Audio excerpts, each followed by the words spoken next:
Hello, I'm Jonasz Rewinski and you're watching Break the Fake. They make them, we break them, and tell you everything you need to know. Right, let's begin with how Russia lost a huge chunk of its strategic air force in a single day, an achievement that tops even the story of losing the Black Sea Fleet to a country with no navy.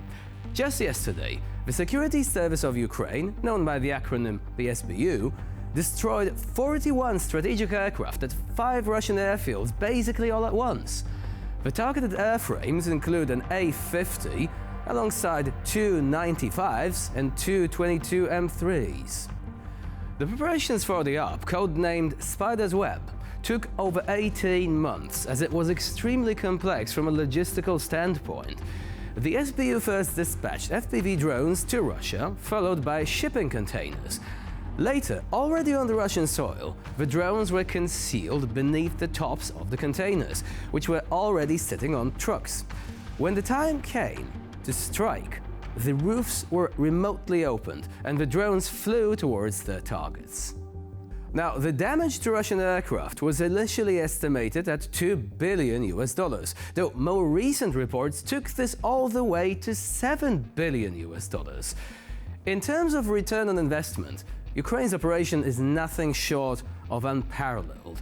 While one Ukrainian FPV drone can cost anywhere between $300 and $600, a modernized Russian Tu-95MS strategic bomber costs more than $100 million, except they haven't been in production since the 1990s. So if it's gone for good. Just imagine a group of SBU operatives smuggled 150 small attack drones and 300 rounds of ordnance into Russia. Then 116 drones successfully took to the air, controlled via Russian telecommunication networks, with the use of automated guidance systems. The containers, which doubled as takeoff points, were located near Russia's strategic aviation bases. Он еще бахает. Ой, смотри, новый взрыв. Он новый пошел. Там что, дронов до нас не попадет? Свежий дрон прилетел. И, смотри, опять. Здесь прямо все взрывают. Мама! Оба, еще дроны. Ой.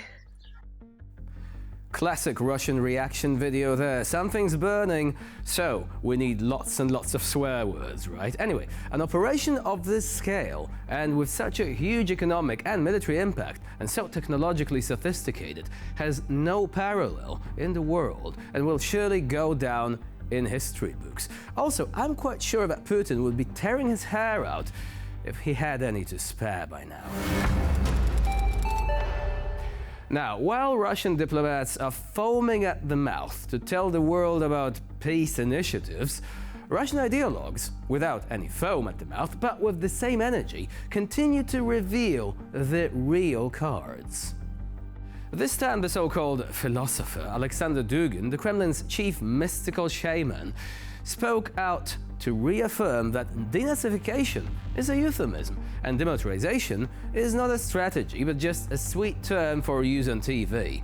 The reality behind these terms is quite simple, really. Russia wants to devour Ukraine completely, all of it, with Crimea, Donbass and Chernihiv serving as a snack. Сказал правду. Нам нужна вся Украина. Мы это по-разному называем. Мы называем это денацификацией. Попробуйте добиться денацификации, если у нас не будет политического контроля над этой территорией. Нам нужна демилитаризация. Попробуйте обеспечить демилитаризацию, то есть отсутствие военной мощи у страны, которая является независимой, суверенной и имеет поддержку НАТО. Это невозможно без установления контроля над полнотой этой территории. Now, in such a frame of reference, demilitarization means that Ukraine has no right to defend itself because it is impolite to incoming Russian missiles, I guess? And denazification simply stands for liquidation of Ukrainian statehood. It is all very philosophical, don't you think? Very sophisticated. Hegel would have given a standing ovation, and Kant would have sobbed in the corner. Diplomacy? No, they haven't heard of it.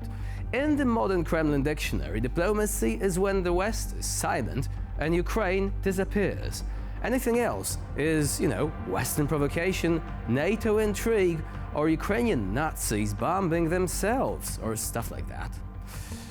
If you still don't understand, while Ukraine needs weapons, support, and real security guarantees, just listen to Dugin. He sincerely explains what Russian peace really is. It is when Ukraine is just not there. For the time being, however, the list of things which are not there has just been expanded to include dozens of Russian strategic bombers. Meanwhile, Ukraine's still around, as is the fighting spirit that carried the nation through over 3 years of the war.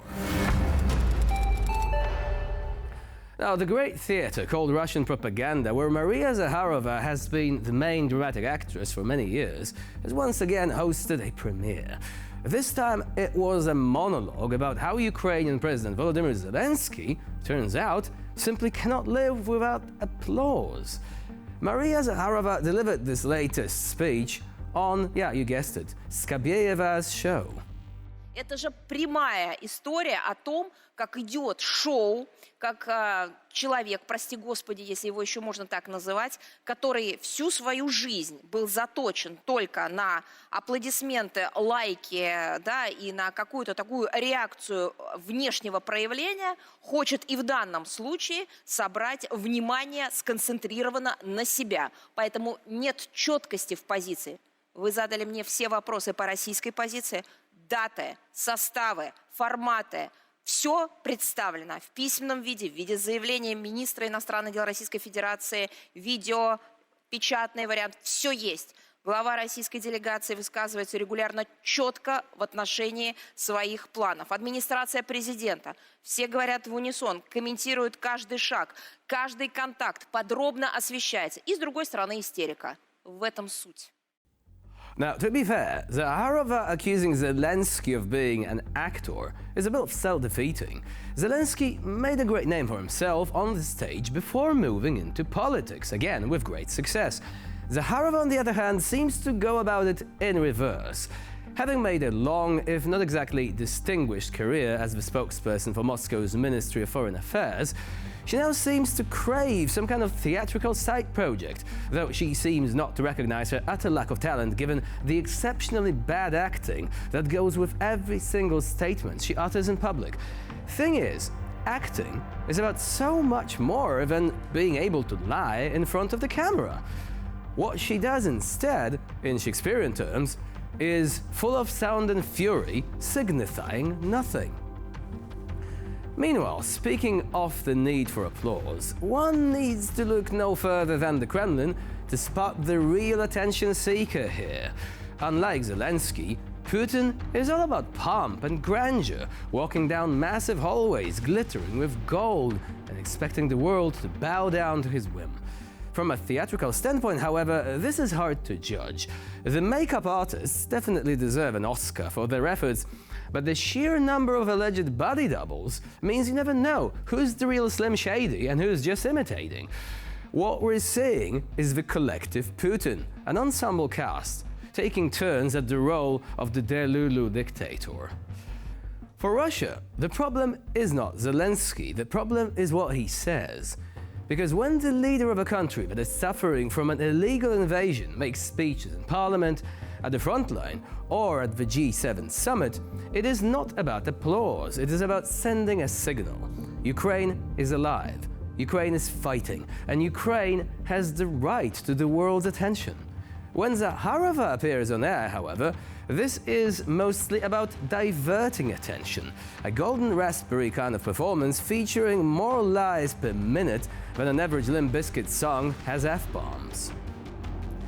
Maria Zakharova can talk about likes and shows as much as she wants, but while Zelenskyy is gathering support from the world, Russian officials can only rely on their Telegram channel, where 80% of the comments are either bots or employees of the Ministry of Culture, working a night shift. So, if there is a show going on, the roles have long been cast, and Zelenskyy seems to be playing for a team that has a chance for a happy ending. But in a play directed by Putin, the ending is unlikely to please even the loyal Russian audience. And with this, we conclude this edition of Break the Fake. Please stay with us here on TVP World for more latest news and updates.